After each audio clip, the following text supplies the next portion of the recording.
This is Winnie the Pooh, Chapter 4, Part 2. So Eeyore has lost his tail, and Winnie the Pooh is going to go looking for it. Winnie the Pooh has just showed up at Owl's tree at his house. The notices on the house were written by Christopher Robin, who was the only one in the forest who could spell. For Owl, wise though he was in many ways, was able to read and write and spell his own name, W-O-L, Owl, yet somehow went all to pieces over delicate words like measles and buttered toast. Winnie the Pooh read the two notices very carefully, first from left to right and afterwards, in case he had missed some of it, from right to left. Then, to make quite sure, he knocked and pulled on the knocker, and he pulled and knocked on the bell rope, and called out in a very loud voice, "Owl, I require an answer. It's Bear speaking." And the door opened, and Owl looked out.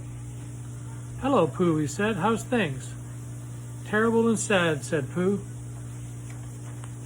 Here's a picture of Pooh at Owl's house, trying to decide whether he should ring the bell or pull on the rope or knock on the door. And then he decided to do all of them.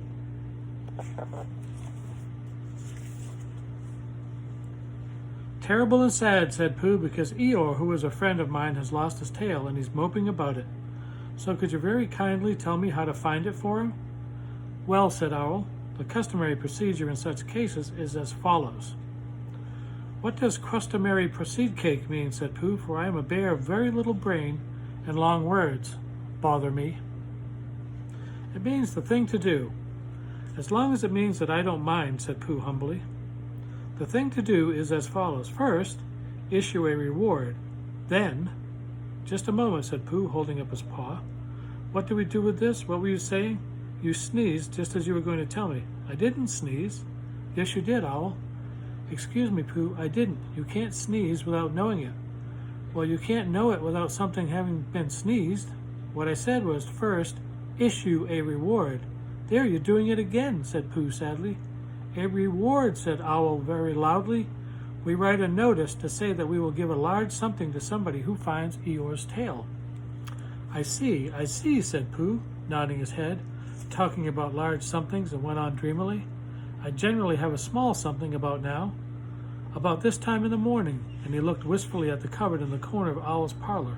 "Just a mouthful of condensed milk or what not, or perhaps a lick of honey." "Well then," said Owl, "we write out this notice and we put it up all over the forest." "A lick of honey," murmured Bear to himself, "or not, as the case may be." Then he gave a deep sigh and tried very hard to listen to what Owl was saying. But Owl went on and on, using longer and longer words, until at last he came back to where he started, and he explained that the person to write out this notice was Christopher Robin. "It was he who wrote the ones from my front door for me. Did you see them, Pooh?" For some time now, Pooh had been saying yes and no in turn with his eyes shut to all Owl was saying. And having said yes, yes, last time he said no, not at all now, without really knowing what Owl was talking about. Here's a picture of Owl and Pooh in Owl's living room talking about how to find Eeyore's tail. "Didn't you see them?" said Owl, a little surprised. "Come and look at them now." And so they went outside, and Pooh looked at the knocker and the notice below it, and he looked at the bell rope and the notice below it. And the more he looked at the bell rope, the more he felt like he had seen something like it somewhere else, sometime before. "Handsome bell rope, isn't it?" said Owl. Pooh nodded. "It reminds me of something," he said, "but I can't think of what. Where did you get it?"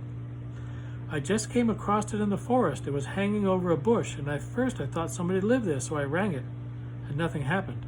And then I rang it again, very loudly, and it came off in my hand, as if seemed nobody wanted it. I took it home and—" Take a look at the picture of the bell rope. There's the bell rope right there, and Pooh's looking at it. What's it look like to you? Looks like it might be Eeyore's tail to me. "Owl," said Pooh solemnly, "you made a mistake. Somebody did want it." "Who?" "Eeyore, my dear friend Eeyore. He was fond of it." "Fond of it? Attached to it," said Winnie the Pooh sadly.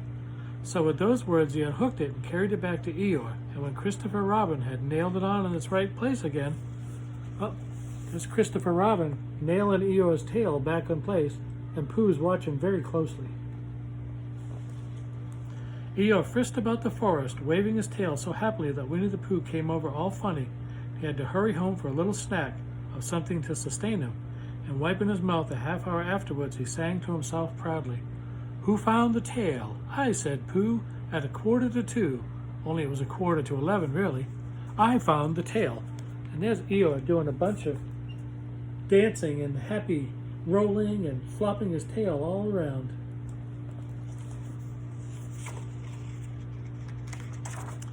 That's the end. Thank you for listening.